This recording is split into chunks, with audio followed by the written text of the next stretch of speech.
Like the Grinch, COVID, flu, RSV are rearing their ugly heads just in time for the holidays. So how can you stay healthy during this holiday season in light of the uptick in cases across the country?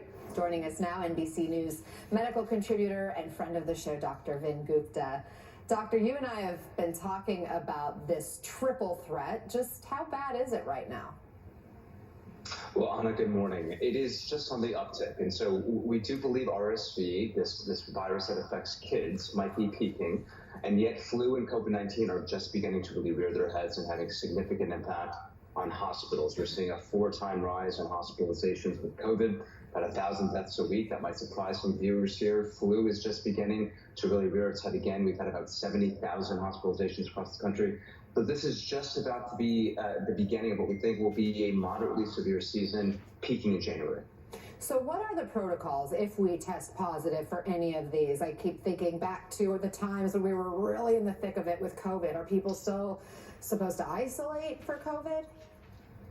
You know, ideally, yes, but and usually for 5 days is the recommendation still, but we know that practices have changed as life has really normalized here. Here's my advice. If you're still symptomatic and you've tested positive for any of these viruses, you're still contagious to family members, especially those that are medically higher risk.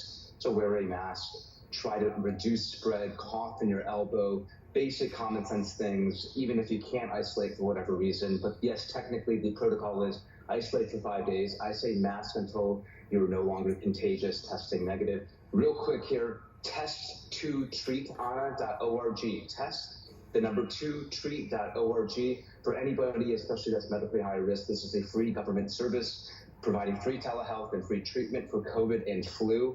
There's not enough awareness about this service, but this can help keep people out of the hospital. That's so important, especially because a lot of what was free related to COVID no longer is. We're also learning that the FDA is one step closer to approving a self-administered nasal flu vaccine. Just how big of a deal is this?